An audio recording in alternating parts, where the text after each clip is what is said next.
Peace, a word that symbolizes hope and optimism, but in reality, it has been lost amid the echoes of war and violence throughout every era of human history.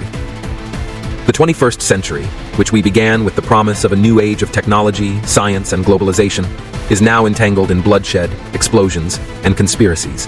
Every nation, every leader, every organization tries to justify its campaign. But when the noise of war fades, it's the common people who are left behind, either killed or forced to lose their homes and happiness forever.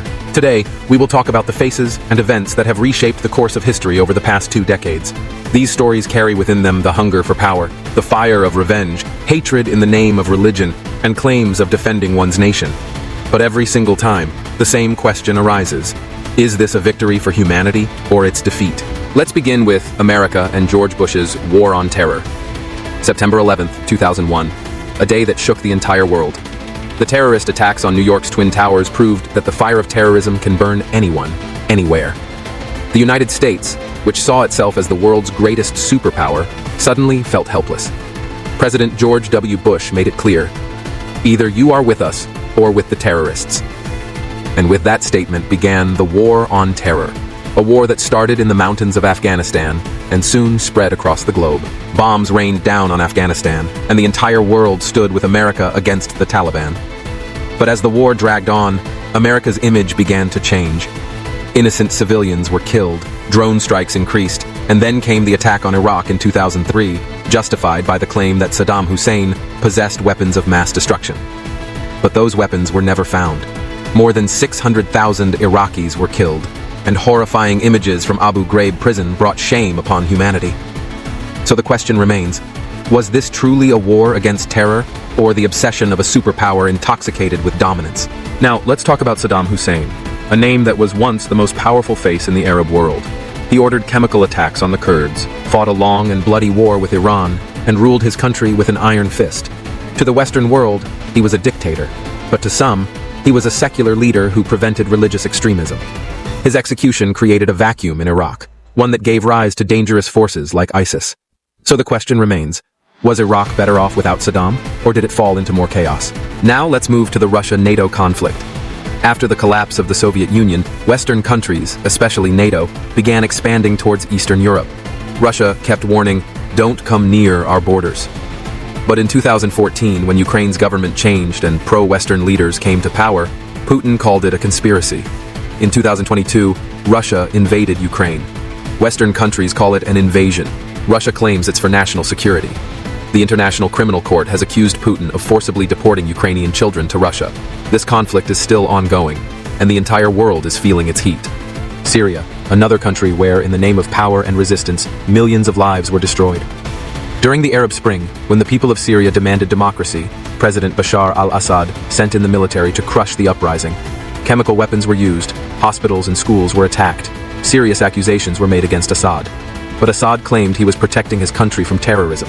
And once again, the same question arises. Is Assad a brutal dictator or a leader defending his nation? Now let's talk about Islamic terrorism, a term that has spread fear and hatred across the world. Osama bin Laden, Ayman al-Zawahiri, Abu Bakr al-Baghdadi, these names carried out massacres in the name of Islam, spilling the blood of millions of innocents. But alongside that, a question also arose.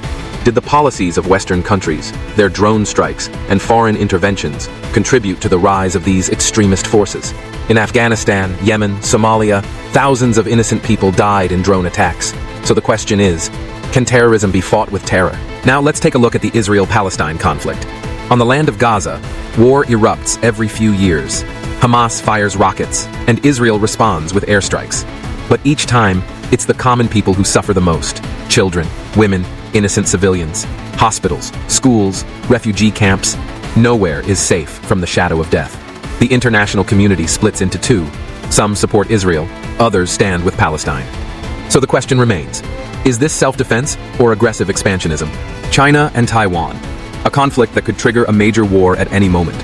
China considers Taiwan a part of its territory, while Taiwan sees itself as an independent democracy. Whenever any country shows support for Taiwan, China launches military drills in response. In the South China Sea, China's growing interference and the construction on disputed islands have escalated tensions across the region. So the question is China becoming an expansionist power, or is it simply trying to protect its borders? Now let's talk about the wars that are rarely discussed, yet millions continue to suffer in their flames.